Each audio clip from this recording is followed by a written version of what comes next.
नमस्ते सभी को, राधे राधे, जय श्याम, हरे कृष्णा। अ, आज के जो टॉपिक है वो बेसिक ऑफ एस्ट्रोलॉजी के बारे में हम लोग अंडरस्टैंडिंग करेंगे। क्योंकि किसी किसी व्यक्ति को भी थोड़ा बहुत अगर बिगिनिंग मोड में है या बिगिनर्स मोड में है तो उनके लिए एक बेसिक एस्ट्रोलॉजी का एक वीडियो होना चाहिए, ताकि वो कोई भी एक कोर्स को स्टार्ट करने से पहले थोड़ा बहुत एक बेसिक नॉलेज, बेसिक आइडिया होना चाहिए कि कौन सा घर को क्या बोलते हैं, प्लेनेट के क्या क्वालिटी होता है, एट्रीब्यूट क्या होता है। इसके तरीके से हम लोग इसको एम्फेसाइज करने की कोशिश करेंगे, थोड़ा सा डेप्थ में जाएंगे। क्योंकि बेसिक एस्ट्रोलॉजी में हर किसी को मैक्सिमम तरीके से जो भी एस्ट्रोलॉजी से जुड़ा हुआ होता है उनको ये नॉलेज पता होता है, लेकिन फिर भी फर्दर किसी को अगर कोई मान लीजिए दिक्कत होता है तो उससे पहले एक बेसिक इंट्रोडक्शन होना चाहिए। तो ये पर्टिकुलर उन व्यक्ति को कवर किया जा रहा है जो जो कि बेसिक अभी स्टार्ट कर रहा है कोई भी कोर्स शुरू करने से पहले। तो उनके लिए ये कोर्स डेडिकेटेड है। लेकिन अगर कोई अपने नॉलेज को थोड़ा सा शार्प करना चाहता है तो वो इस वीडियो को देख सकता है। ज़्यादा कोई इतना टाइम नहीं लगेगा, 10-15 मिनट का अप्रोक्स वीडियो होगा। तो शुरू करते हैं, चलिए। मैं स्क्रीन पे लेके चलता हूँ।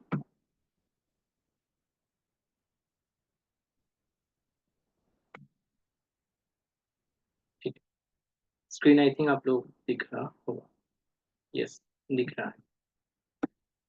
तो सबसे पहले जानिए कि जो हम लोग एस्ट्रोलॉजी के बारे में पढ़ते हैं। सबसे पहले तो हम लोग जो पढ़ते हैं एस्ट्रोलॉजी में,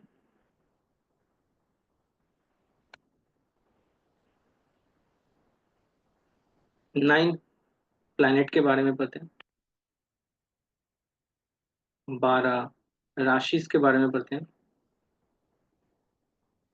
और 12 हाउसेस के बारे में पढ़ते हैं। इसको हाउसेस बोला जाता है, लेकिन एक्चुअल में इसका जो अर्थ होता है वो शब्द होता है जिसको हम लोग टर्म यूज करते हैं, उसको बोलते हैं भाव। हर घर का हम अपने अपने प्रोस्पेक्टिव से उस घर में क्या भाव रखते हैं, मतलब एक स्वभाव बोलते हैं ना। तो स्वभाव मतलब फर्स्ट हाउस, मतलब इट सेल्फ हाउस, भाव। लेकिन 12 के 12 जो भाव है उसमें हर एक भाव में मेरा क्या नेचर रहता है, हर व्यक्ति का, उसके बिहाव पे भाव बोला जाता है।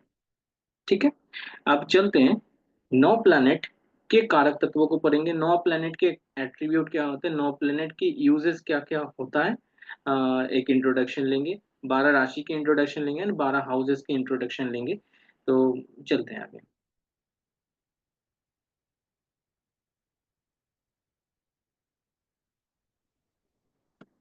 सबसे पहले आते हैं 12 हाउसेस या 12 भाव। 12 भाव में सबसे पहला जो घर होता है वो फर्स्ट हाउस होता है ना। स्वयं व्यक्ति व्यक्ति का जो इटसेल्फ हाउस होता है। चलिए मैं कुंडली पे लेके चलता हूँ ताकि आपको इजी हो जाए। देखिए, इसमें जो यहाँ पे जो सबसे पहले शो कर रहा है, ये घर जहाँ पे असेंडेंट बोल के लिखा है, ये होता है फर्स्ट हाउस। दूसरे घर होता है second house, third house, fourth house, fifth house, sixth house, seventh house, eighth house, ninth house, 10th house, 11th house and 12th house. 12 के 12 हाउसेस आता है। अब 12 के 12 हाउसेस के पोजीशन फिक्स है। ये जो चार्ट है, ये नॉर्दर्न चार्ट है, और इसके यहाँ पे जो हाउसेस को यहाँ पे डिनोट किया गया है, ये हाउस के पोजीशन फिक्स है। इसमें जो चेंजेस होता है वो राशि चेंज होता है, राशि के अपने अपने रोटेशन होता है। ये राशि यहाँ पे लिखा गया है। कोई भी हाउस में यहाँ पे जो हाउस के पोजीशन दिया गया वो फिक्स है। राशि चेंज होता रहता है, प्लैनेट चेंज होता रहता है, लेकिन हाउस कभी चेंज नहीं होता है, ये ध्यान रखिएगा। पहला। अब जो आता है फर्स्ट हाउस, किस चीज को दर्शाता है, ये सेल्फ, व्यक्ति को स्वयं को दर्शाता है।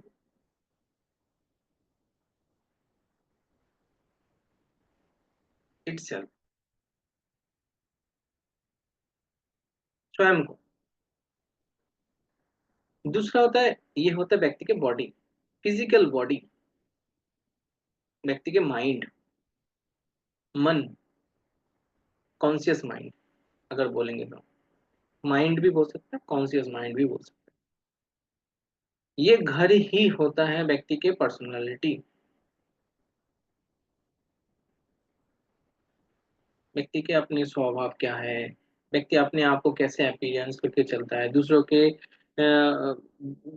सामने कैसे अपने आप को प्रेजेंट करता है, व्यक्ति के इंटरेस्ट क्या है, इस तरीके से हम लोग डिनोट करते हैं व्यक्ति की इंटरेस्ट क्या है,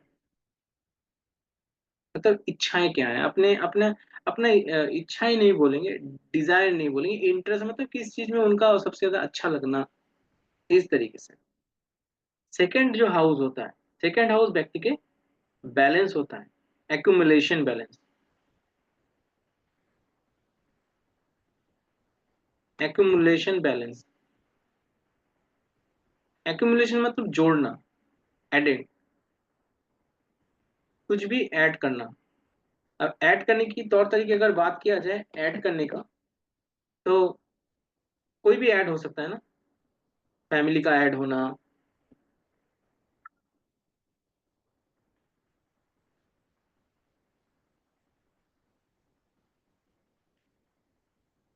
फैमिली का ऐड होना, पैसे के ऐड होना, इस तरीके से।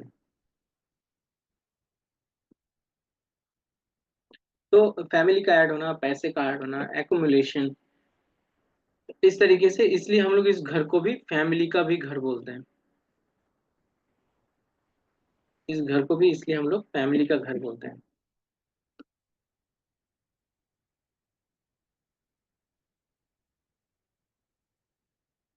इसके बाद अगर इस घर को देखेंगे तो इस घर को बैंक बैलेंस बोला गया है, सेविंग्स, सेविंग्स के खाते बोला गया, फैमिली बोला गया।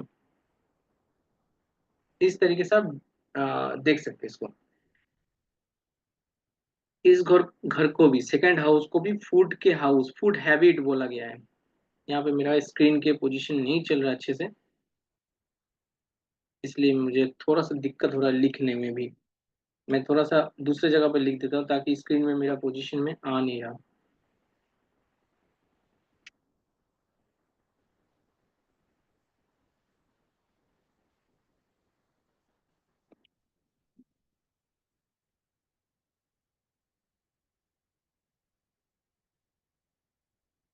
Food, food habit, food habit. Third house अगर देखेंगे,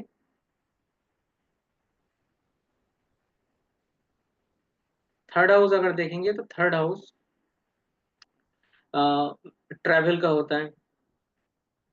सिर्फ ट्रैवल को नहीं बोला जाता, ये डिस्प्लेसमेंट को बोला जाता है, थोड़ा सा भी प्लेस को चेंज करना,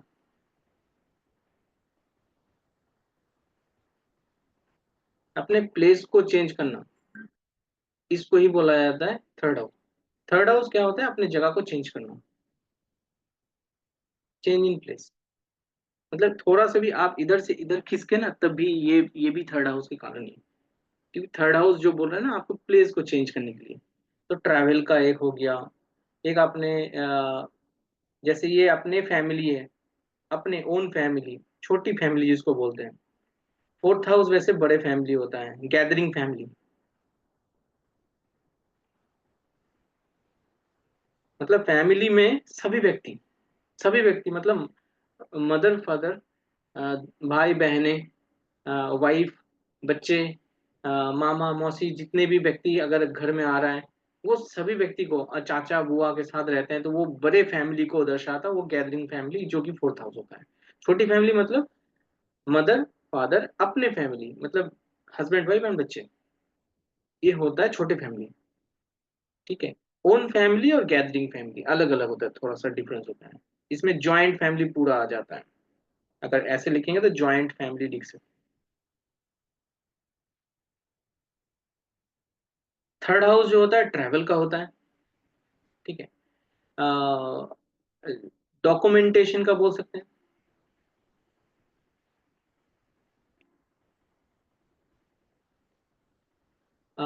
पड़ोसी, नाइबर, पड़ोसी।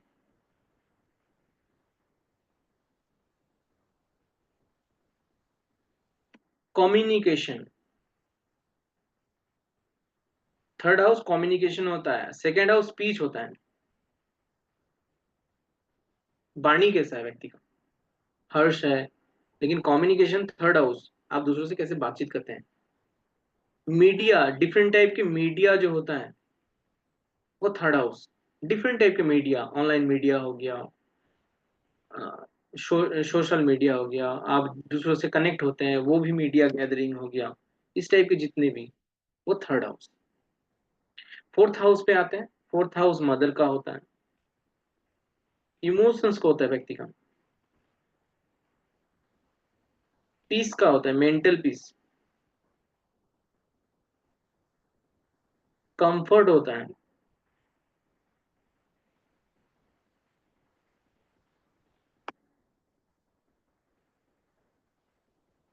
ठीक है। थर्ड हाउस व्हीकल का होता है,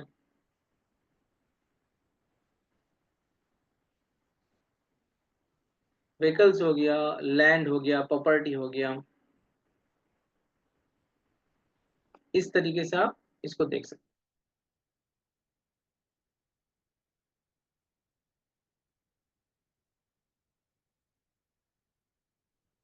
फिफ्थ हाउस को अगर देखेंगे तो बच्चे होता है, children, child. Fifth house education का होता है,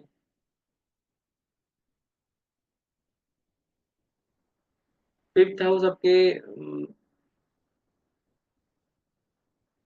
अगर बोलेंगे फिफ्थ हाउस, अगर बोलेंगे एंजॉयमेंट, एंटरटेनमेंट जिसको हम लोग बोलते हैं,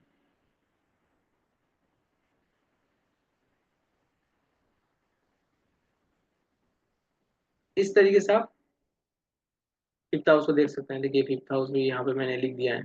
फिफ्थ हाउस किड हो गया, लव अफेयर्स हो गया, एजुकेशन हो गया, ठीक है, थॉट प्रोसेस हो गया, फ्यूचर प्लानिंग हो गया,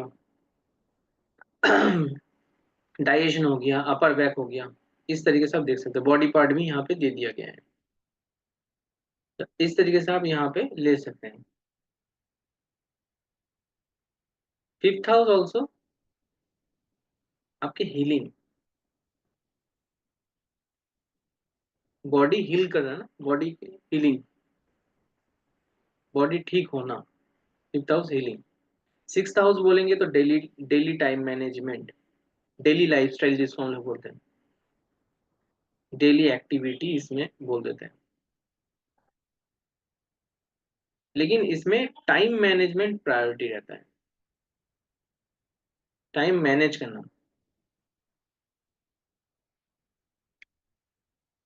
जॉब, सर्विस, आप हाथ से जो सर्विस देते हैं, दूसरों को हेल्प करते हैं, किसी भी तरीके से हेल्प करना।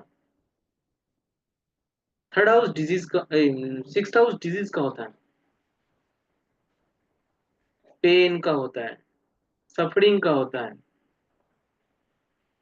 रोग रिपू ऋण, लोन का होता है, दुश्मन का होता है, जो आपके एनिमी होता है। इस तरीके से सिक्स्थ हाउस को आप देख सकते हैं। और भी है, जनरल कुछ ये चीज को आपको आना चाहिए। सेवेंथ हाउस को अगर देखेंगे तो सेवेंथ हाउस पहला तो होता है पार्टनर का होता है,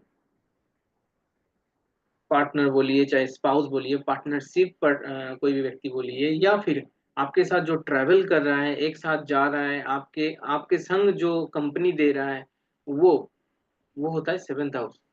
आप अगर ट्रेन से जा रहे हैं, बस से जा रहे हैं, किसी के साथ जा रहे हैं, या आपके बगल में कोई बैठा है जिनके साथ आप बात कर रहे हैं, वो थर्ड हाउस एक्टिवेशन को बोलते हैं। वहाँ पे थर्ड हाउस एक्टिवेट होने के मतलब आप किसी के साथ आप बातचीत कर रहे हैं, पार्टनर तरीके से शेयर कर रहे हैं। Third house business,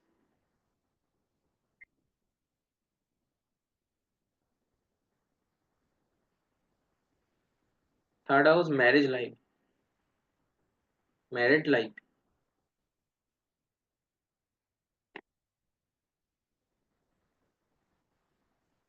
eighth house को अगर देखेंगे, एट्थ हाउस इन लॉज का हाउस होता है,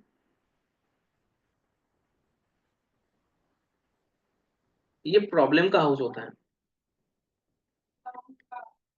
अब प्रॉब्लम्स का हाउस बोलेंगे तो एक तरीके से मल्टीपल प्रॉब्लम, इसको अगर लिख सकते हैं तो मल्टीपल लिख दीजिए, मल्टीपल प्रॉब्लम। मल्टीपल प्रॉब्लम मतलब डिजीज होगा तो डिजीज से थर्ड हाउस है ये, मतलब छठा से तीसरा हाउस है, एक दो तीन, छठा से तीसरा हाउस मतलब उस घर की चीजों को और बढ़ा देगा, एक्टिविटी को। मतलब डिजीज मतलब मल्टीपल डिजीज, प्रॉब्लम मतलब मल्टीपल प्रॉब्लम, पेन मतलब मल्टीपल पेन। इसलिए इस घर को एक्सीडेंट एंड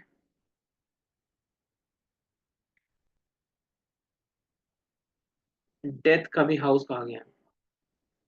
ये डेथ के कारण को भी बता देता है, लॉन्जिविटी का हाउस होता है।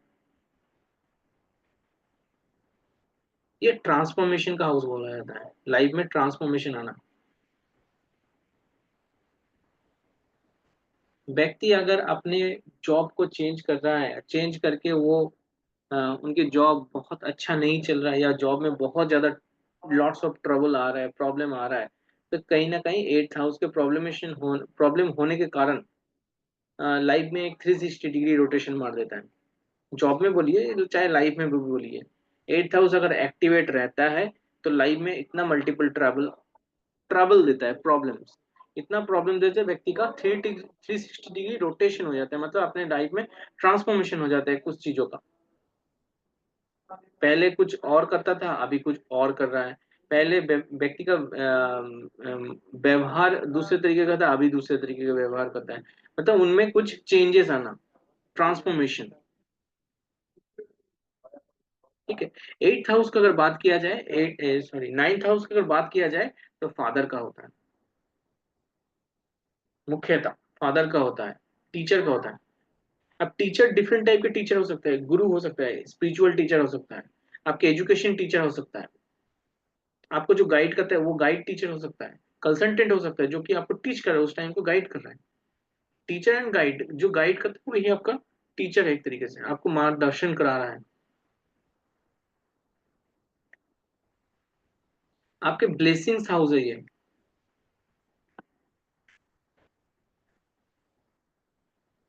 लाइफ में जो ब्लेसिंग्स एंड लक लेके आता है, ये ट्रूथ का हाउस होता है, एंड डिवोशन का हाउस होता है। रिलीजियस डिवोशन हो गया, आपको फेथ रखने के लिए बोलता है, आपको धैर्य रखने के लिए बोलता है, आपको इथिक्स एंड मोरालिटी को फॉलो करने के लिए बोलता है। इथिक्स एंड मोरालिटी को फॉलो करने के लिए बोलता है, जो नए है, नए चीजों के लिए, जो सत्य है उस चीजों के लिए ये बोलता है कि ये नाइन्थ हाउस बोलता है कि आप अपने इथिक्स एंड मोरालिटी को फॉलो कीजिए, जो आपके लिए, जो दूसरों के लिए भी अच्छा हो, आपके लिए भी अच्छा हो। अब जो आपके लिए अच्छा हो लेकिन दूसरों के लिए वो गलत हो, मतलब कि कहीं ना कहीं आपको उसके प्रोस्पेक्टिव से सोचना है कि वो चीज अगर उसके लिए ठीक नहीं है तो मेरे लिए भी ठीक नहीं है। इथिक्स, सत्य, सत्य तरीके से फॉलो करना। तो ये है नाइन्थ हाउस, जो आपके लाइफ में भाग्य लेके आता है, फॉर्चून, इसलिए लक लिख दिया, फॉर्चून को दर्शाता है। टेंथ हाउस को अगर देखेंगे, कर्म का हाउस होता है, कर्म या प्रोफेशन, प्रोफेशन का हाउस है। ये आपके मदर इन लॉ का भी हाउस होता है, ये आपके स्टेटस को दिखाता है, आपके कैरियर में फेम को दर्शाता है, नेम फेम स्टेटस को दर्शाता है।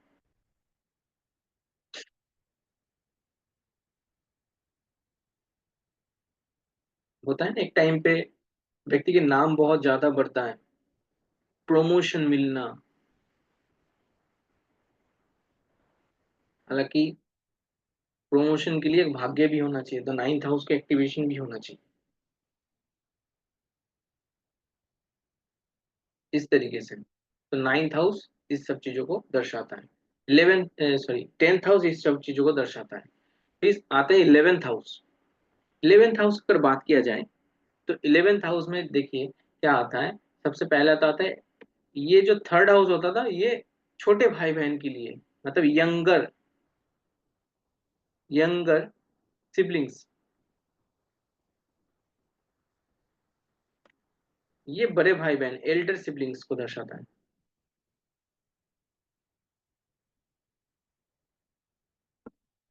बड़े भाई बहन, फ्रेंड्स को दर्शाता है। सोशल एंड सोसाइटी को दर्शाता है।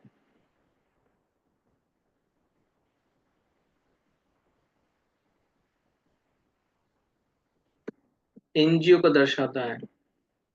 5 स्टार, 5 स्टार कैसीनो को दर्शाता है।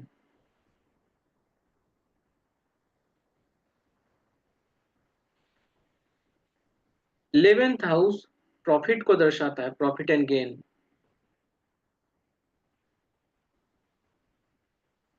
11th हाउस इच्छाओं को दर्शाता है, डिजायर, डिजायर को पूर्ति करना, डिजायर, फुलफिलमेंट ऑफ डिजायर,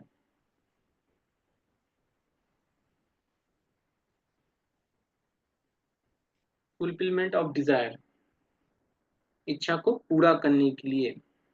मान लीजिए 7th एंड 11th हाउस आ रहा है, मतलब आपके उस 7th हाउस के इच्छाओं को पूरा करने के बात कर रहा है। 7th एंड 11th हाउस का कोई भी दशा में एक्टिवेशन हो, मतलब ये बोल रहा है कि आपके 7वें घर की इच्छाओं को पूरा करेगा इस टाइम पीरियड में। जैसे कि पार्टनर नहीं है तो आपके पार्टनर हो सकते हैं, या पार्टनरशिप बिजनेस करना है तो भी, बिजनेस करना है तो भी, या वैवाहिक लाइफ उस टाइम में जो जो आपने इच्छाएं रखे हैं विवाहिक लाइफ में, मैरिड लाइफ में, तो वो उस टाइम पीरियड में फुलफिल होगा। या उस घर से जुड़ा हुआ आपको अच्छा रिजल्ट्स मिलेगा, क्योंकि profit and gain, profit and gain मतलब क्या है, कोई भी चीज का अच्छा मिलना। 12th हाउस अगर देखेंगे, ये स्लीप को दर्शाता है।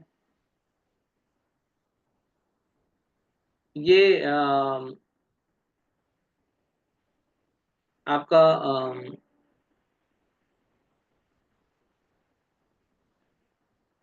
फॉरेन ट्रैवल को दर्शाता है।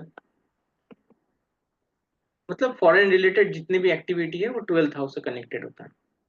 फॉरेन जाना, फॉरेन में रहना, ठीक है, इस तरीके से। दूसरा हो गया, 12th हाउस की अगर बात किया जाए तो इन्वेस्टमेंट का हाउस है।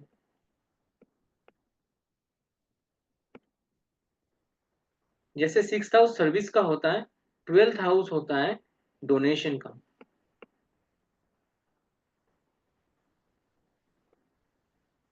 12th हाउस खर्चे का होता है, एक्सपेंसेस। अब एक्सपेंसेस को आप देखिए 3 तरीके से यूज कर रहे हैं।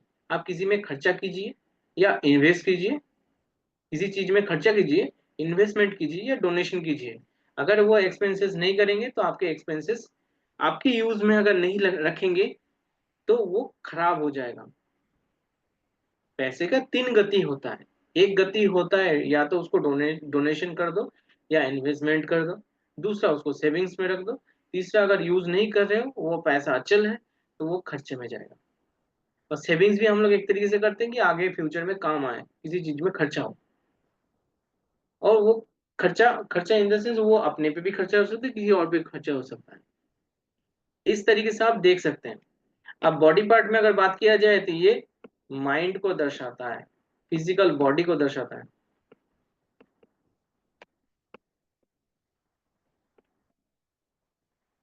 2nd हाउस आई को दर्शाता है। एंड फेस के जितने भी पार्ट है, फेस, फेस में जितने भी आता है, फेशियल, फेशियल एरिया, माउथ हो गया, ये हो गया। 3rd हाउस अगर देखेंगे तो ये 3rd हाउस आपके शोल्डर हो गया, एंड हैंड। 4th हाउस अगर देखेंगे, chest,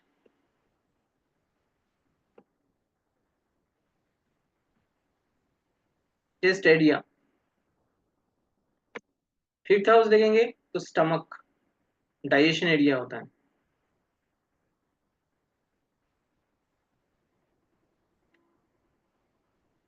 digestion area. 6th house देखेंगे तो नेवल एरिया।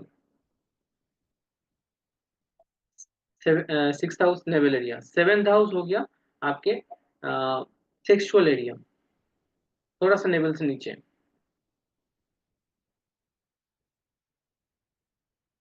या सेक्सुअल जितने भी पार्ट्स हैं वो।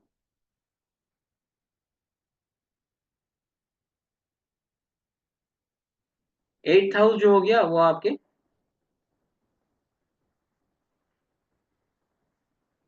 Anus system,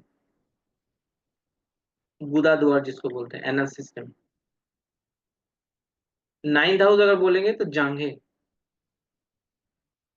Thai.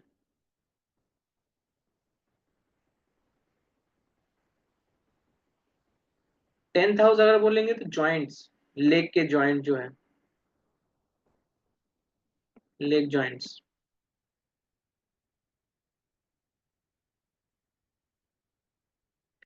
और 11th हाउस अगर बोलेंगे तो लेग्स, लेग के आपका कप्स, कफ मसल जिसको बोलते हैं।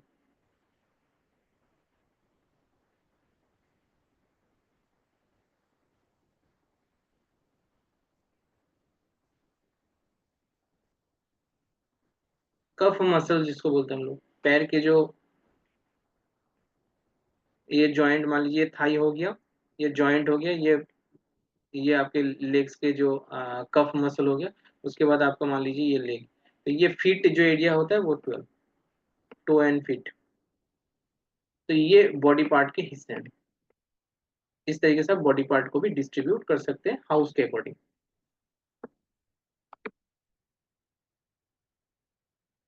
तो यहाँ पे मैंने वही चीज को डिस्कस कर दिया, आप इसको अगेन पढ़ सकते हैं इसको। 5th हाउस एजुकेशन को बोलते हैं। 9th हाउस हायर एजुकेशन को बोलते हैं, हायर स्टडी को दर्शाता है। 6th हाउस डिजीज को बताता है। 8th हाउस क्रॉनिक डिजीज को बताता है। इस तरीके से 12th हाउस बेडरूम लाइफ को भी दर्शाता है। यहाँ पे मैंने हिंदी में भी लिख दिया, आप हिंदी में भी आराम से पढ़ सकते हैं। अगर आप देखेंगे कि 12th राशि की अगर बात किया जाए, 12th साइंस साइन की अगर बात किया जाए, तो यहाँ पे आप देख सकते हैं कि साइन यहाँ पे आपको शो हो रहा है। पहला हाउस में देखिए 7 नंबर की साइन, दूसरे हाउस में 8 नंबर की साइन, ये लिब्रा साइन है, ये स्कॉर्पियो साइन है। नाइन्थ, थर्ड हाउस में देखिए 9th नंबर साइन है, ठीक है, सेजिटेरियस। 4th हाउस में 10 number sign Capricorn. 5th house में देखिए 11 नंबर साइन है एक्वेरियस। और 6th हाउस में देखेंगे तो 12 नंबर साइन है, मतलब यहाँ पे पाइसी साइन है। 7th हाउस में देखेंगे तो 1 नंबर के साइन, मतलब एरिस साइन है। 8th हाउस में देखिए 2 नंबर के साइन है, मतलब टॉरस साइन है। 9th नंबर हाउस में देखिए 3 नंबर के साइन है, मतलब यहाँ पे जेमिनाई साइन है। 10th नंबर हाउस में 4th नंबर के साइन है, जो कि कैंसर साइन दर्शाता है। मतलब ये चेंज होता है, जैसे कुंडली 2 घंटे में बदलता है उसके हिसाब से। 11th हाउस में देखेंगे कि यहाँ पे 5 नंबर के साइन है। 11th नंबर हाउस में लियो साइन आ रहा है। 12th नंबर हाउस में 6 नंबर की, मतलब वर्गो साइन आ रहा है। इस तरीके से आपको पढ़ना है। आप अगर नंबर भी याद रखेंगे तो भी काफी है, नाम आपको जानना चाहिए क्योंकि वो बेसिक्स है।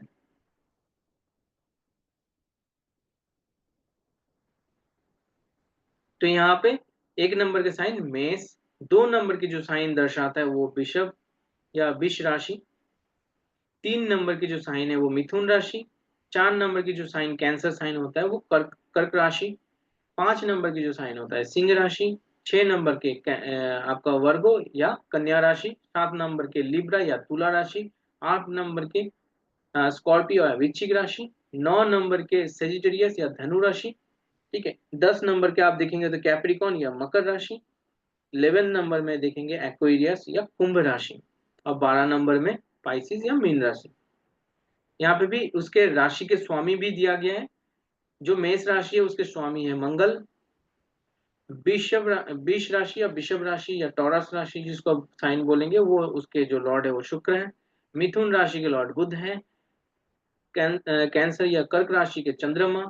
लियो सिंह राशि जिसके लॉर्ड है सन, सूर्य। वर्गो 6 नंबर की राशि जो है वर्गो या कन्या राशि जिसके लॉर्ड है बुध। 7 नंबर लिब्रा या तुला राशि जिसके लॉर्ड है यहाँ पे शुक्र। 8 नंबर स्कॉर्पियो या वृश्चिक राशि जिसके लॉर्ड है मंगल। 9 नंबर सेजिटेरियस या धनु राशि के लॉर्ड है बृहस्पति। 10 नंबर कैप्रिकॉन या मकर राशि के लॉर्ड है Shani, Aquarius. 11 number sign Aquarius Kumbh राशि जिसके लॉर्ड है शनि। और 12th राशि जिसके आपका पाइसिस साइन जिसका मीन राशि हम लोग बोलते हैं कि उसके लॉर्ड है बृहस्पति। यहाँ पे आप देखेंगे सभी को दो दो घर के लॉर्डशिप दिया गया है। मंगल को 2 घर के लॉर्ड दिया है, 1 नंबर का और 8 नंबर का। शुक्र को भी देखेंगे तो शुक्र को भी 2 नंबर का और 7 नंबर का लॉर्डशिप दिया गया है। बुध को देखेंगे तो 3 नंबर और 6 नंबर के आपका लॉर्डशिप दिया गया है। सिर्फ आपको देखेंगे 4 नंबर और 5 नंबर जो कि 4 नंबर जिसका कर्क राशि या मकर राशि जिसके स्वामी है चंद्रमा, और 5 नंबर जिसके सिंह राशि जिसके लॉर्ड है सूर्य, ये दोनों अकेला है। बाकी सब में देखेंगे जैसे 9 नंबर और 12 नंबर साइन में आपको देखेंगे बृहस्पति। 10 नंबर 11 नंबर साइन में आपको देखेंगे शनि। बहुत इजी है। बाकी ये दोनों ग्रह के बस एक एक साइन है। बाकी सब बाकी बाकी ग्रह के आपको दो दो साइन है। अब जो राशियां है उस राशि का भी अपना नेचर होता है और एलिमेंट होता है। राशि का अगर नेचर देखेंगे तो 1 नंबर 4 नंबर 7 नंबर 10 नंबर इसको चर राशि बोला जाता है, मूवेबल साइन। जैसे 1 नंबर राशि मेष राशि, 4 नंबर राशि कर्क राशि, 7 नंबर राशि तुला राशि एंड 10 नंबर राशि मकर राशि, ऐसे करके देखेंगे। देखिए 1 4 7 10 ये जो 4 साइन है इसको आपको मूवेबल साइन दर्शाया जाता है। ठीक है। उसके बाद आता है 2 नंबर 5 नंबर 8 नंबर और 11 नंबर जिसके साइन है स्थिर राशि या फिक्स साइन, जो कि मूवमेंट नहीं देता, जो कि स्थिरता देता है। इससे प्रिडिक्शन भी आता है। ठीक है। तो 2 नंबर के साइन बिशप, 5 नंबर के साइन सिंह, 8 नंबर के साइन हो गया वृश्चिक एंड 11 नंबर साइन कुंभ। कुंभ के भी ये फिक्स्ड हो गया। तब आप अगर यहाँ पे देखेंगे 2 5 8 और यहाँ पे 11, ये जो 4 साइन है ये फिक्स साइन है। और बाकी अगर देखेंगे तीसरा, छठा, नौवा और 12वां, ये जो 4 साइन है इसको डुअल साइन बोलते हैं। हालांकि इसमें भी आपको दोनों डुअल साइन में भी आपको स्थिरता और मूवमेंट दोनों मिलेगा। ठीक है। मिथुन, कन्या, धनु और मीन, इनमें आपको डुअल साइन मिलेगा, मतलब द्विस्वभाव राशि। इसमें आपको मूवेबल भी मिलेगा, फिक्स्ड भी मिलेगा। जो 0 से लेके 15 डिग्री के अंदर कोई भी प्लैनेट रहेगा तो उसको आप बोलेंगे फिक्स साइन में है। और जिसको 15 के बाद से 30 तक अगर डिग्री में रहेगा वो आपका मूवेबल साइन में रहेगा। इस तरीके से आपको ध्यान रखना पड़ेगा। कोई प्लैनेट अगर इस डिग्री में आ जाएगा डुअल साइन में भी, मतलब ये मिथुन में मान लीजिए, मिथुन साइन में 3 नंबर जो साइन है उसमें मान लीजिए किसी का 15 डिग्री 20 मिनट का है, तो मतलब है तो मिथुन राशि में डुअल साइन में, लेकिन इसमें 15 डिग्री 20 मिनट का, 15 डिग्री 20 मिनट का जो है इसमें कौन सा आ रहा है, मूवेबल साइन आ रहा है, मतलब डुअल में भी ये मूवमेंट साइन में आ रहा है। मान लीजिए किसी का लगन, देखिए यहाँ पे व्यक्ति का लगन जो है वो कौन से साइन में, मूवेबल साइन में, मूवमेंट। ऐसे व्यक्ति को बैठना पसंद नहीं होगा, मूवमेंट करना पसंद होगा, क्योंकि ये फिजिकल बॉडी है ना, फिजिकल बॉडी हर समय चाहेगा कि कुछ ना कुछ करूं। अगर यहीं पे आपका फिक्स साइन आ जाता, जैसे कि आपका 2 नंबर के साइन, 5 नंबर के साइन, 8 नंबर के साइन और 11 नंबर के साइन, ये अगर आ जाता तो वैसे बैठने की पसंद करता, मूवमेंट ज्यादा पसंद नहीं करेगा। ऐसे ही आप यहाँ पे भी देख सकते हैं मन होता है मून, अब मून यहाँ पे देखिए 11 नंबर साइन, मतलब यहाँ पे फिक्स नंबर साइन में आया, फिक्स साइन में आया। अब moon 11 number sign fix sign में आ रहा है, मतलब इनके मन हमेशा स्टेबल रहेगा, हर चीज में थोड़ा सा स्टेबिलिटी रखेगा। कोई भी बात अगर कोई भी बोलता है तो उस बात को थोड़ा सा ध्यान से सुनेगा एंड थोड़ा सा पेशेंसली उस चीज को हैंडल करेगा। लेकिन ये स्टेबल भी होने से एक एक और ड्रॉबैक है, इसके जिद्दीपन आना, मतलब उसको ज्यादा ध्यान नहीं देना, उसके ऊपर एक्शन नहीं लेना। ये तो है एक्शन लेने वाला, ये तो एक्शन लेता ही नहीं है, ये पेशेंस रखने की बात करता है। इस तरीके से आप बहुत सारे प्रिडिक्शन निकाल सकते हैं इसी मेथड से। अब ये नेचर हो गया साइन के। अगर इसके एलिमेंट के आधार पे बात करें, तत्वों के आधार पे, साइन के जो तत्व है, राशि के जो तत्व है, अगर देखेंगे 1 5 9, 1 5 9 जो राशि है वो फायरी या अग्नि तत्व वाला साइन है। और इसके डायरेक्शन भी आप जानते हैं, ईस्ट डायरेक्शन होता है। 2 6 10 जो ट्राइन है, इसको हम लोग ट्राइन बोलते हैं, 1 5 9 ट्राइन है। 2 6 10 का जो ट्राइन है वो अर्दी साइन है, जिसको टॉरस, वर्गो एंड कैप्रिकॉन आता है, वो साउथ डायरेक्शन को दर्शाया जाता है। और एयर साइन को अगर देखेंगे तो जेमिनाई, लिब्रा एंड एक्वेरियस, जिसका 3 7 और 11 नंबर आता है, जिस मतलब ये साइन आता है, इसको हम लोग वायु तत्वों के राशि बोलते हैं, जिसका डायरेक्शन वेस्ट को दर्शाया जाता है। और वाटर साइन को अगर देखेंगे तो 4 8 12 कैप्रिकॉन, कैंसर और पाइसिस, पाइसिस साइन में भी ये वाटर साइन को दर्शाता है, ये नॉर्थ नॉर्थ डायरेक्शन को दर्शाता है। कुंडली में भी आप देख सकते हैं यहाँ पे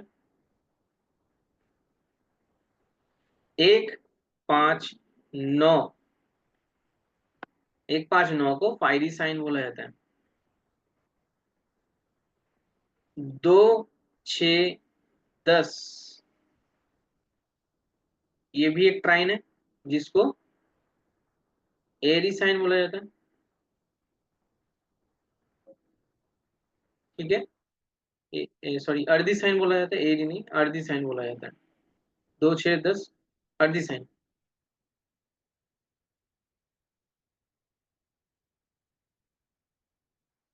तीन, थोड़ा सा क्लियर कर दूं, 3 7 11 ये होता है एरी साइन। एंड जो लास्ट आता है वो आता है 4 8 12, जिसको यहाँ पे हो गया आपका वाटर साइन। अब देखिए हर साइन का मैं यहाँ पे एक बार ब्रीफली फिर से बता दूं। 1 5 9 ईस्ट डायरेक्शन को दर्शाता है, और इसके साइन है फायर। 2 6 10 जो साइन है ये साउथ डायरेक्शन को दर्शाता है, और ये होता है अर्दी साइन। 3 7 11 जो साइन है ये वेस्ट डायरेक्शन को दर्शाता है, और ये एयर एलिमेंट को दर्शाता है। और लास्ट 4, थोड़ा सा रॉन्ग साइड चला गया, 4 8 12 ये नॉर्थ साइड को दर्शाता है, और इसके जो साइन है, एलिमेंट है, वो वाटर एलिमेंट है। अब इससे क्या होगा, ध्यान से सुनिएगा, इससे क्या होगा, ये रेमेडी निकल के आता है। एग्जाम्पल देते हैं, आपको इजीली पता चल जाएगा। मान लीजिए किसी एक प्लेनेट का दशा चला है, जैसे जुपिटर के दशा चल रहा है, तो जुपिटर के दशा में आपको प्रॉब्लम आ रहा है, ध्यान से सुनिएगा। जुपिटर के दशा में आपको प्रॉब्लम आ रहा है, जुपिटर बैठा है 2 नंबर के साइन में, जुपिटर बैठा है 2 नंबर के साइन में। एग्जाम्पल के तौर पे जुपिटर के दशा हो, जुपिटर के अंतर्दशा हो, जुपिटर के प्रत्यंत दशा हो, मान लीजिए सबसे दिक्कत वाली पॉइंट होता है प्रत्यंत दशा में, क्योंकि वो शॉर्ट टाइम के लिए आता है, और शॉर्ट टाइम में मान लीजिए प्रॉब्लम आ रहा है। कोई भी दशा में आओ, चाहे महादशा में हो, चाहे अंतरदशा हो, यहाँ पे मैंने इस तरीके से लिखूंगा, MAP, महादशा हो चाहे अंतर्दशा हो चाहे प्रत्यंत दशा हो, मैप, इसको शॉर्टली बोलते हैं मैप।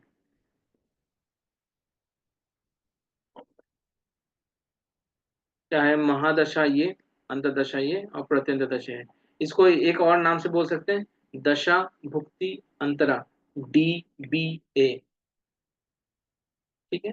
तो मान लीजिए जुपिटर के अंतर्दशा में प्रॉब्लम हो रहा हो, तो आपको यहाँ पे देखेंगे जुपिटर 2 नंबर के साइन, जो कि कौन से साइन को दर्शाता है, 2, 6, 10, डायरेक्शन जो दिखाता है वो साउथ डायरेक्शन को दिखाता है और अर्दिश एलिमेंट को दर्शाता है। मतलब जुपिटर के आइटम, जुपिटर के कोई भी आइटम लीजिए, जुपिटर का अलग अलग आइटम आता है, आप गूगल से भी सर्च करके लिख सकते हैं कि जुपिटर के क्या आइटम होता है। ठीक है। जैसे हल्दी, हल्दी जुपिटर के आइटम है। अब हल्दी को आप क्या करेंगे, जुपिटर के अगर न्यूमरोलॉजी के नंबर अगर पता है तो 3, तो आप 300 ग्राम, 300 ग्राम हल्दी लेके एक पीला, पीला वाला कपड़ा में बांध दीजिए। अब बांध के क्या करेंगे, अर्थ में जाके, मतलब दूर, घर से दूर जाके मिट्टी खोद के उसको दबा देना है। कौन से डायरेक्शन में, घर से साउथ डायरेक्शन में। कौन से दिन को करना है, अब जुपिटर है, जुपिटर कौन से दिन को दर्शाता है, थर्सडे को। थर्सडे को जाके आप ये चीज को कर दीजिए।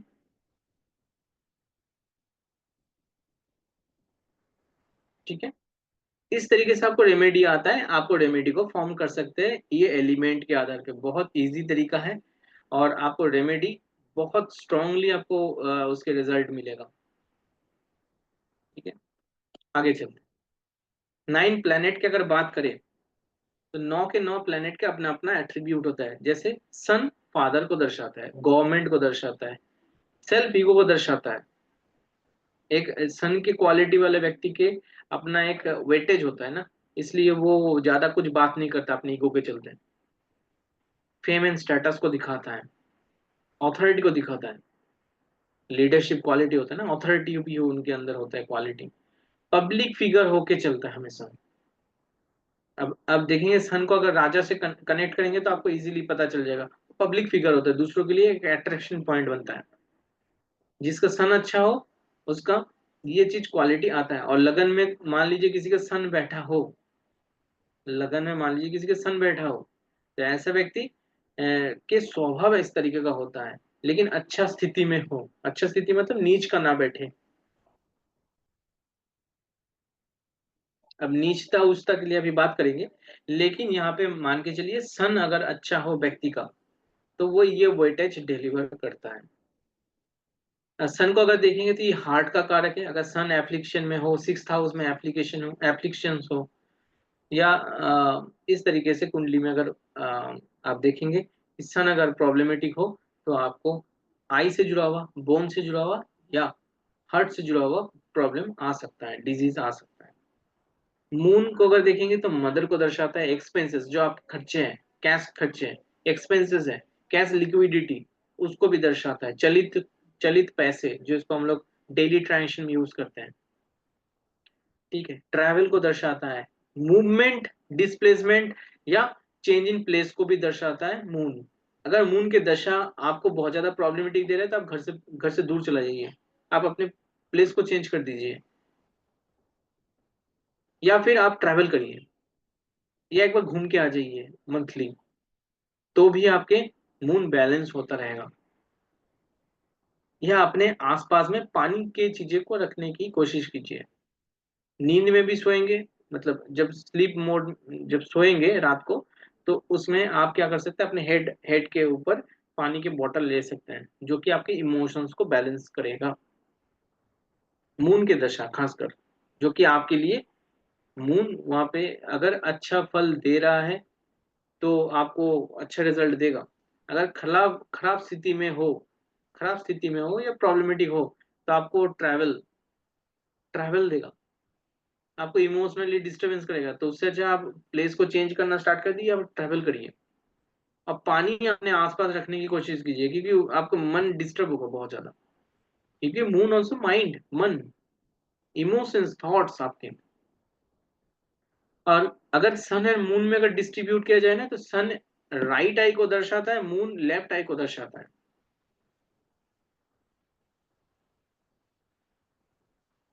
वेनस दृष्टि को दर्शाता है, आपके आई विजन।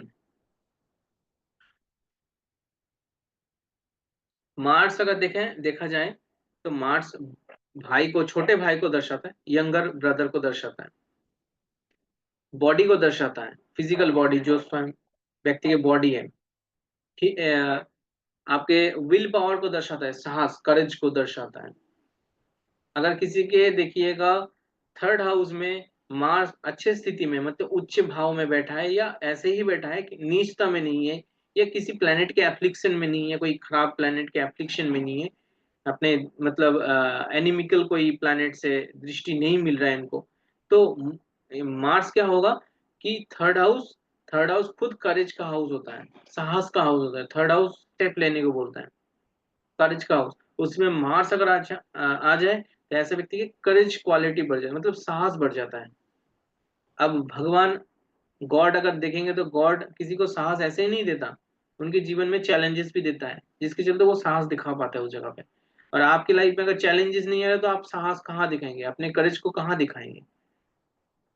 तो एक स्ट्रेंथ जहाँ पे व्यक्ति का चैलेंजेस जुड़ा हुआ होता है, वहां पे व्यक्ति साहस को वहां पे दिखाता है, डिलीवर, ऐसे व्यक्ति को साहस भी देता है चैलेंजेस झेलने के लिए। लैंड एंड प्रॉपर्टी को दर्शाता है,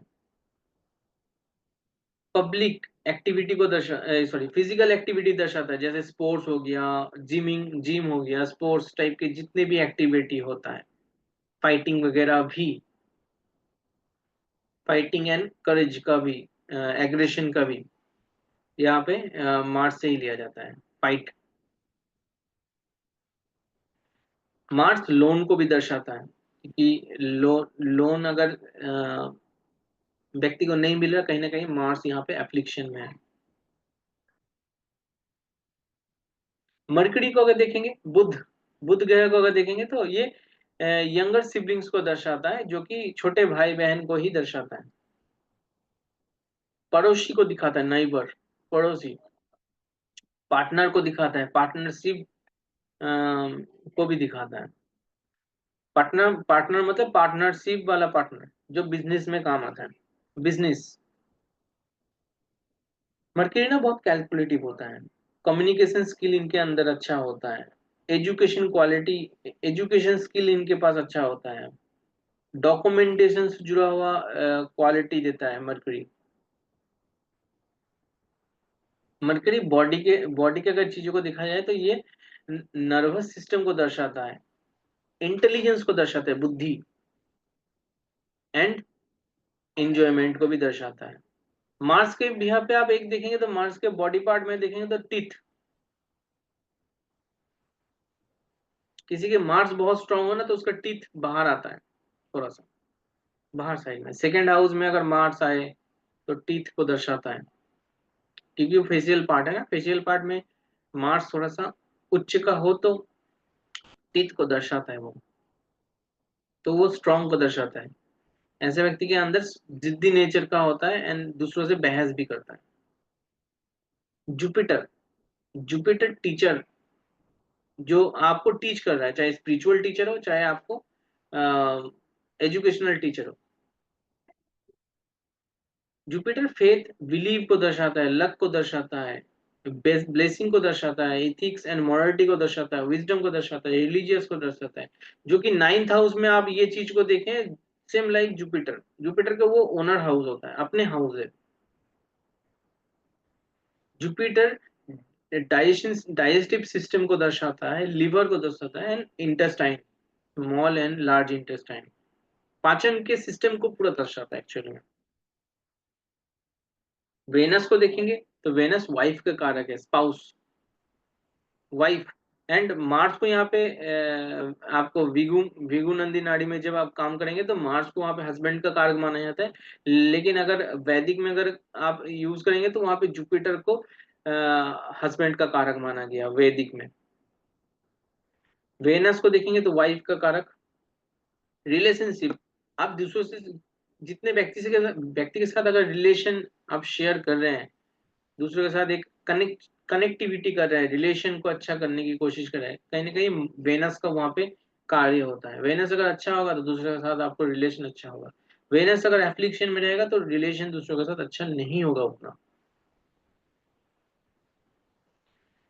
वेल्थ को दर्शाता है, आपके फाइनेंस, पैसे को दर्शाता है। मर्करी आपके ट्रांजेक्शन को दर्शाता है, लेकिन वेनस आपके पैसे को दिखाता है, वेल्थ। अगर सेकेंड हाउस में मान लीजिए वेनस आ रहा हो तो ऐसा व्यक्ति अपने पैसों को जोड़ता है, वेल्थ, पैसों को जोड़ता है, क्योंकि एक्यूमुलेशन का हाउस सेकंड हाउस है, सेकंड हाउस में पैसे को जोड़ेगा। आप इजीली इस तरीके से प्रिडिक्शन कर सकते हैं कारक तत्वों को और हाउस के पोजीशन को जोड़ के। और सिर्फ आपको स्थिति देखना है कि वो स्थिति में वो प्लेनेट अच्छा है कि खराब है, बस इतना सा। आप कुछ बेसिक्स प्रिडिक्शन इजीली कर सकते हैं। वेनस व्हीकल को दर्शाता है, कंफर्ट को दर्शाता है, लग्जरी को दर्शाता है, ब्यूटी को दर्शाता है। अब ब्यूटी रिलेटेड जितने भी प्रोडक्ट है, गारमेंट्स, कपड़े वगैरह जितने भी चीजें हैं वो वेनस से कनेक्टेड होता है। कॉस्मेटिक्स रिलेटेड आइटम हो गया, ज्वेलरी रिलेटेड आइटम हो गया। क्लीन एंड फ्रेश को दर्शाता है, हाइजीनिक को दर्शाता है, किडनी को दर्शाता है, बॉडी में किडनी को दर्शाता है, रिप्रोडक्टिव रिप्रोडक्टिव सिस्टम को दर्शाता है, मेल एंड फीमेल के पार्ट्स को, सेक्सुअल पार्ट को वेनस वेनस दर्शाता है।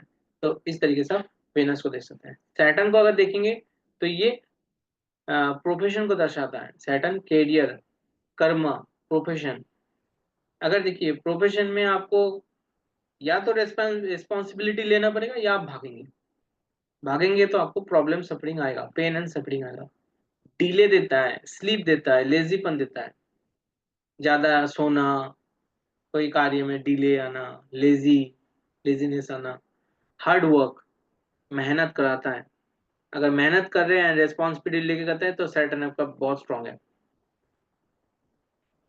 डिजीज, एप्लीकेशन में आए सैटर्न तो डिजीज देता है, कोई भी रोग। खासकर अगर रोग में देखेंगे तो शोल्डर रिलेटेड, जो जॉइंट्स पेन होता है एक्चुअल में, मसल पेन, जॉइंट्स पेन, या फिर स्पाइनल कॉर्ड रिलेटेड प्रॉब्लम भी दे सकता है। और राहु केतु को अगर देखेंगे तो ये दोनों शैडो ग्रह हैं, शैडो प्लैनेट है, इसके अपने अस्तित्व नहीं है, लेकिन ये शैडो प्लैनेट है इसलिए इसके प्रभाव भी होता है हर हर जगह पे लेकिन इसको कंसीडर नहीं किया जाता राहु केतु को। राहु केतु को डिस्पोजिटर को लिया जाता है। राहु केतु जिस हाउस पे बैठा है उस हाउस के राशि देखिए, उस राशि के लॉर्डशिप के अकॉर्डिंग वो रिजल्ट देता है। राहु केतु का अपना रिजल्ट देने में उतना कंसीडर नहीं किया जाता है, किसी किसी जगह पे, सब जगह पे नहीं कंसीडर किया जाता। लेकिन यहाँ पे अगर देखेंगे राहु केतु का अगर क्वालिटी, क्योंकि ये पिछ आपके पिछले से ही जुड़ा हुआ है। राहु आपके हाई डिजायर है। अगर आपको जिसमें डिजायर होगा तभी ना आपको जन्म मिलेगा। केतु, आप जब डिटैच करेंगे तभी आपको मुक्ति मिलेगा, छोड़ेंगे तभी मुक्ति। जन्म आपको राहु की वजह से हुआ है, मृत्यु आप केतु की वजह से होगा। मुक्ति एंड जन्म ये दोनों चलता रहेगा। तो ये आपके पास्ट लाइफ के प्लैनेट्स हैं। बाकी सब आपके कर्मा के अकॉर्डिंग बाकी प्लैनेट आया है, लेकिन ये पास्ट लाइफ के प्लैनेट है दोनों, राहु केतु के एक्सिस। तो राहु केतु अगर देखेंगे तो राहु को देखेंगे तो इल्यूजन को दर्शाता है, भ्रम, shadow, online activity.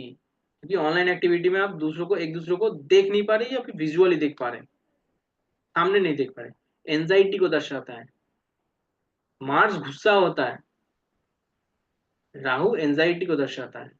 Moon depression को दर्शाता है। अगर किसी का मून एफ्लिक्शन हो तो डिप्रेशन को दर्शाएगा। तो राहु एंजाइटी को दर्शाता है। मून भी डिप्रेशन को दर्शाता है, केतु भी डिप्रेशन को दर्शाता है, ये भी ध्यान रखिएगा। राहु डिस्प्यूट को दर्शाता है, अनइथिकल एक्टिविटी को दर्शाता है। ठीक है, राहु अनइथिकल एक्टिविटी को दिखाता है, अनएक्सपेक्टेड आपका चीजों को दिखाता है, जो एक्सपेक्ट नहीं किया जा सकता। मतलब अचानक हो जाना कुछ भी।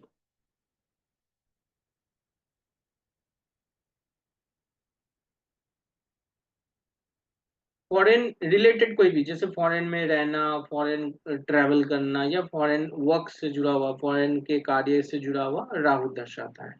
डिप्लोमेसी को दर्शाता है, कूटनीति। एंड ब्रीदिंग पैटर्न को भी दर्शाता है, आपकी ब्रीदिंग पैटर्न। अब देखिए मेडिटेशन करते हैं तो उसमें राहु का बहुत इंपॉर्टेंट होता है, क्योंकि सबसे पहले आप ध्यान लगाते हैं। ध्यान मतलब फोकस, फोकस राहु है। पहले राहु से गुजर के आपको केतु तक जाना पड़ता है। पहले जब मेडिटेशन में आप बैठते हैं तो आपको पहले ध्यान लगाना पड़ता है। ब्रीदिंग पैटर्न को ध्यान रखना पड़ता है, आपके सांस में, चेतना में आपको सांस से फोकस देना पड़ता है। उसके बाद जैसे जैसे गहरा होते जाता है, फिर आपको डीप में जाना पड़ता है। जो डीप आपको जाता है वो केतु है। तो प्योर इंटेंशन केतु है, सिंप्लिसिटी केतु है, स्पिरिचुअलिटी केतु है, क्योंकि वो आपको डीप तक जा रहा है। और केतु इसलिए डिटैचमेंट का कारक भी है, दूसरों से अलग करता है, चीजों से अलग करता है। अब जो मेडिटेशन करके आप डीप तक जा रहे हैं, मतलब आप दूसरों से उस टाइम को डिटैच हो जा रहे हैं। केतु आपको आइसोलेशन देता है, अकेलापन, lack of self confidence. Self confidence में इनका थोड़ा सा खुद का सेल्फ कॉन्फिडेंस नहीं रहता है ऐसे व्यक्ति का। अगर लगन में केतु आए या सेवेंथ हाउस में भी केतु आए ना, तो ऐसे व्यक्ति का आ, दूसरों के साथ डील करने में थोड़ा सा दिक्कत होता है।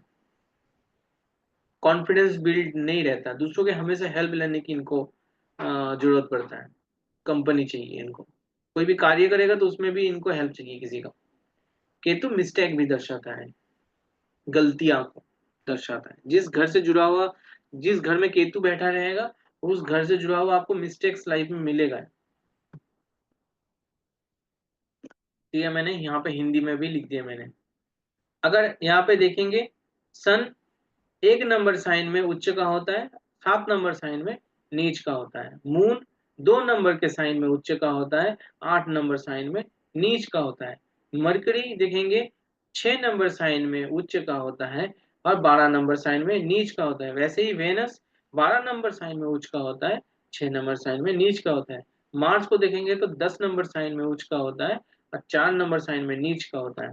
वैसे ही जुपिटर ऑपोजिट, 4 नंबर साइन में उच्च का होता है, 10 नंबर साइन में नीच का होता है। मतलब नीच का मतलब खराब स्थिति में होना, मतलब उस जगह पे उनका स्ट्रेंथ उतना नहीं हो पाता है।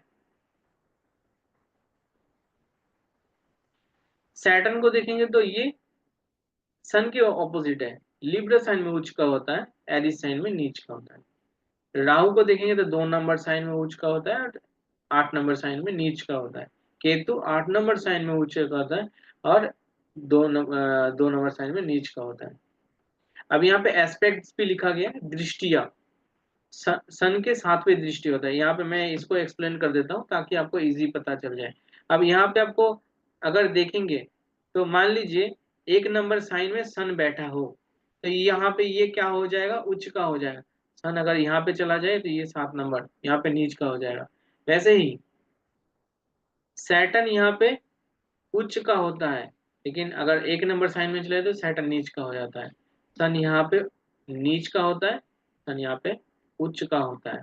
2 नंबर साइन में मून मून उच्च का होता है और 8 नंबर साइन में मून नीच का हो जाता है। अगर यहाँ पे एग्जांपल दे दे तो, अगर 4 नंबर साइन में देखेंगे तो मार्स नीच का होता है और 10 नंबर साइन में मार्स उच्च का होता है।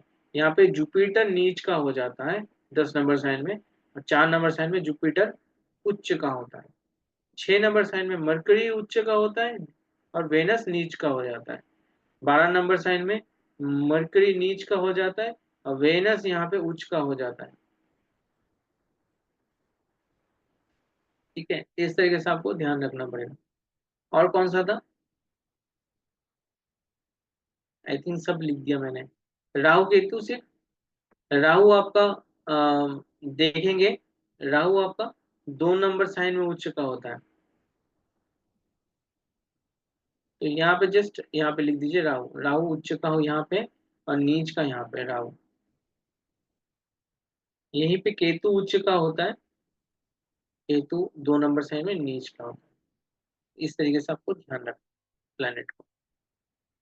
दृष्टिया अगर देखेंगे तो मान लीजिए सन यहाँ पे बैठा है तो सन की दृष्टि हो जाएगा यहाँ से 7वां। काउंट कैसे करना है, यहाँ से काउंट करना है, जहाँ पे जुपिटर सन बैठा है, यहाँ पे 1 2 3 4 5 6 7, यहाँ पे सन के पहले, यहाँ पे दृष्टि होगा 7th दृष्टि। मून को अगर देखेंगे, इसके बाद मून आता है, मून की दृष्टि भी आपको 7वें दृष्टि होगा, तो यहाँ से 1 2 3 4 5 6 7, तो इस मून की दृष्टि 7वें दृष्टि यहाँ पे होगा। इसके बाद आपका आता है सन मून मार्स। मार्स के होता है 3 दृष्टि, पहला चौथा, 1 2 3 4, तो चौथा दृष्टि यहाँ पे होगा। फिर 7वां दृष्टि, 5 6 7, तो 7वां दृष्टि यहाँ पे होगा। फिर 8वां दृष्टि, यहाँ पे 8वां दृष्टि होगा। तो मार्स का यहाँ पे 3 दृष्टि होता है, चौथा, 7वां, 8वां दृष्टि। मतलब यहाँ से काउंट करना है, जहाँ पे मार्स बैठा है वहां से काउंट करके आपको दृष्टि लेना है। उसके बाद आता है मरकरी। मरकरी का आपका एक ही दृष्टि होता है, 7वां दृष्टि। यहाँ से काउंट करना है, 1 2 3 4 5 6 7, तो मरकरी का 7वां दृष्टि यहाँ पे। इसके बाद आता है जुपिटर। जुपिटर के 3 दृष्टियां होता है, पहला 5वां, 7वां, 9वां। 5वां दृष्टि कौन सा होगा, 1 2 3 4 5, पहला दृष्टि यहाँ पे। 6 7, 7वां दृष्टि यहाँ पे। 8 9, 8वां दृष्टि यहाँ।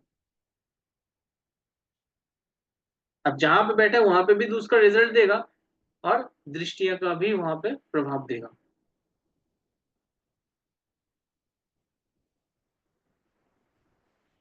जुपिटर हो गया। फिर आते हैं वेनस। वेनस के देखेंगे, वेनस का एक ही दृष्टि होता है, 7वां दृष्टि, तो 7वां दृष्टि ये बन जाएगा। इसके बाद आपका हो जाता है सैटर्न। सैटर्न का भी 3 दृष्टि होता है, तीसरा, 7वां, 10वां। तीसरा कौन सा होगा, 1 2 3, तो पहला दृष्टि, तीसरा, फिर चौथा, 5वां, छठा, 7वां। 7वां दृष्टि यहाँ पे होगा। 8 9 10, 10वां दृष्टि यहाँ पे। सैटर्न का दृष्टि तीसरा, 7वां, 10वां। राहु केतु की दृष्टि नहीं लिया जाता, ध्यान रखिएगा ये। कोई कोई लेता है, लेकिन राहु केतु की दृष्टि नहीं लिया जाता है खासकर। तो यहाँ पे मैंने सारी चीजों को बता दिया।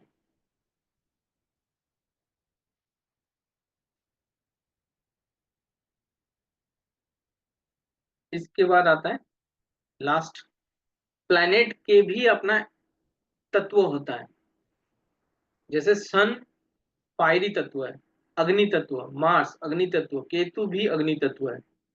एयर एयरी प्लैनेट है, मतलब वायु तत्व वाला प्लैनेट देखेंगे तो ये राहु एंड सैटर्न वायु तत्व वाला प्लैनेट है। वाटरी प्लैनेट देखेंगे तो moon and Venus watery planet को दिखाता है, मतलब जल तत्व को दिखाता है। मरकरी अर्थ अर्थ एलिमेंट है, मतलब आपका पृथ्वी तत्व, मतलब भूमि तत्व को दिखाता है, पृथ्वी तत्व। स्काई या आकाश तत्व को अगर देखेंगे तो यहाँ पे जुपिटर आकाश तत्व को दिखाता है। अब इससे एक आपको बात पित्त और कफ के अकॉर्डिंग आपका ये तत्व यहाँ पे काम आता है। बात पित्त कफ बॉडी में अगर प्रॉब्लम हो तो उसके हिसाब से प्लैनेट के एप्लीकेशंस दिखाए जाते हैं, उसके हिसाब से ये चीज को भी लिया जाता है वहां पे तत्वों के आधार पे। लेकिन आप मून एंड वेनस को भी देख सकते हैं कि ये रिलेशन को दर्शाता है, मेंटल पीस को दर्शाता है, तो ये वाटर एलिमेंट को दर्शाता है। तो मून एंड वेनस जहां पे रहेगा वहां पे एक इमोशनली टेंडेंसी देता है, क्योंकि ये वाटर एलिमेंट है। फायरी एलिमेंट मार्स सन केतु, इस जगह पे आपको थोड़ा सा गर्मी वाला सिचुएशन रहेगा, मतलब आपको हीट हीट वाला टेम्परेचर, क्योंकि मार्स होता है एग्रेशन वाला, सन होता है ईगो दिखाने वाला, सेल्फ ईगो। ठीक है। एरी एलिमेंट देखेंगे तो Saturn and Rahu airy element है, ये सुस्तीपन देता है, ज्यादा कुछ बात नहीं करता है उस टाइप के। मर्क्यूरी अर्थ एलिमेंट स्टेबिलिटी देता है। इस तरीके से आपको यहाँ पे एक तत्वों के बारे में पता चलता है, लेकिन इसके जो एक्चुअल जो इम्प्लीमेंट है वो आपको वात पित्त कफ के अकॉर्डिंग जो इश्यूज होता है, डिजीज होता है, हेल्थ रिलेटेड मेडिकल एस्ट्रोलॉजी में जहाँ पे काम आता है, तो यहाँ पे ये चीज का लिया जाता है। तो इस तरीके से आप प्लैनेट की चीजों को ले सकते हैं। हालांकि मैं कुछ और चीजों को भी बता देता हूँ। यहाँ पे विमशोत्तरी दशा आपको दिखेगा। तो विमशोत्तरी दशा एक यहाँ पे है, यहाँ पे नवांश चार्ट है। नवांश चार्ट भी इसके 9 डिवीजन होता है, हर एक प्लैनेट का अपना। जैसे यहाँ पे प्लैनेट है, प्लैनेट अपना एक डिग्री में है, और डिग्री के यहाँ पे बगल में लिखा है नक्षत्र का नाम। तो 27 नक्षत्र होता है। 27 नक्षत्र में हर राशि के अकॉर्डिंग नक्षत्र को बांटा गया है 27 भागों में। और हर 27 नक्षत्र में 4 करके पद होता है, मतलब 4 पद होता है। एक नक्षत्र का 4 पद होता है, तो 27 नक्षत्र का 4 पद होता है। तो 108 पदार्थ आ जाता है। मतलब अगर यहाँ पे आप सिर्फ एक हाउ राशि के अकॉर्डिंग आप प्रिडिक्शन करेंगे, तो बहुत सारे ऐसे प्रिडिक्शन होगा जो आपको फॉल्स हो जाएगा। लेकिन यहाँ पे आपको मैं एक एग्जांपल देता हूँ। जैसे सन है, सन इस हाउस में बैठा है, 11 नंबर साइन 5th हाउस में बैठा है, तो उसके अकॉर्डिंग आप सन के प्रिडिक्शन यहाँ पे जोड़ेंगे। लेकिन सन डिग्री में जो है वो सत्तविसा में है। यहाँ पे देखेंगे सन सत्यभिषा में। अब सत्यभिषा में वो तीसरा पदा में है। अब तीसरा पदा में उसके जो एट्रीब्यूट होगा सत्यभिषा का नक्षत्र का, जो 27 नक्षत्र में जो 4 चरण आता है, 108 चरण पदा आता है, तो सत्यभिषा के जो तीसरा चरण होगा, तीसरा वाला चरण होगा सत्यभिषा का, उसके अकॉर्डिंग प्रिडिक्शन और एक्यूरेटली काम करेगा। लगन, लगन भी देखिए एक डिग्री से इन्फ्लुएंस है। लगन देखिए यहाँ पे THT लिखा है, मतलब चित्रा नक्षत्र से इन्फ्लुएंस है, और ये डिग्री के अकॉर्डिंग ये चौथा पदा में आ रहा है। तो चित्रा नक्षत्र के अकॉर्डिंग लगन मतलब फिजिकल बॉडी, व्यक्ति के पर्सनैलिटी को अगर दर्शाएंगे, तो आपको चित्रा नक्षत्र एंड 4th पदा के बारे में आपको नॉलेज आना चाहिए, जिससे आप पर्सनैलिटी को और अच्छे से दर्शा पाएंगे। क्योंकि हर नक्षत्र से बहुत सारे माइथोलॉजी जुड़ा हुआ होता है, तो नक्षत्र बहुत इंपॉर्टेंट होता है। 27 नक्षत्र का अपना अपना माइथोलॉजी होता है। और इसके अगर डेप्थ आपको आपको जान गए, तो आपको प्रिडिक्शन और हेल्प करेगा। एक ये हो गया। दूसरा होता है यहाँ पे आपको विमशुद्धि दशा मिलेगा, जो यहाँ पे वैदिक में काम आता है। वैदिक एस्ट्रोलॉजी बोलिए, चाहे KP एस्ट्रोलॉजी बोलिए, चाहे आपका नंदी नाड़ी बोलिए, भृगु नंदी नाड़ी, BNN, भृगु नंदी नाड़ी, जिसको BNN बोलते हैं। BNN एक ही सिस्टम होता है, अलग अलग सभी ने बना के रख दिया है, लेकिन BNN भृगु नंदी नाड़ी होता है। इसमें नाड़ी सिस्टम आता है, जिसमें आपका सब सब सब लॉर्ड को लिया जाता है। KP में आपको दिखेंगे तो प्लैनेट एंड नक्षत्र लॉर्ड को लिया जाता है। लेकिन नाड़ी सिस्टम को अगर लगा देंगे, तो वो सब लॉर्ड को भी लिया जाता है वहां पे, स्क्रिप्ट में खासकर। तो इस सिस्टम में आपको देखेंगे तो आपको भीमसूत्री दशा ही यहाँ पे आपको यूज करने का, और बहुत अच्छा भीमसूत्री दशा यूज होता है। लेकिन जब आप जेमिनी सिस्टम में जाएंगे, जेमिनी सिस्टम नहीं बोलेंगे, जेमिनी एस्ट्रोलॉजी। एस्ट्रोलॉजी एक अपने तरीके से एस्ट्रोलॉजी काम करता है, आपको 2 से 5 मिनट के अंदर पूरा प्रिडिक्ट करके दिखा देता है कि आपको इस जगह से ये क्षेत्र से आपको ये चीज मिलेगा, ये प्रॉब्लम आएगा। इसमें आपका जो दशा आता है वो चरा दशा आता है। तो ये कुछ इम्पोर्टेंट इंट्रोडक्शन था। तो आपको समझ में आ गया होगा। मैंने कोशिश किया जितने ब्रीफ डिस्कशन हो सकता है उतना ब्रीफली मैंने कोशिश किया। बाकी इसका PDF मैं डाल दूंगा, हालांकि इसके साथ वीडियो के साथ ही डाल दूंगा। नहीं तो आप नोट्स भी कर सकते हैं, ऐसे कोई रॉकेट साइंस नहीं है, बेसिक चीजें ये। तो राधे राधे, जय श्री राम, हरे कृष्णा। वीडियो को मैं यहीं तक एंड कर रहा हूँ।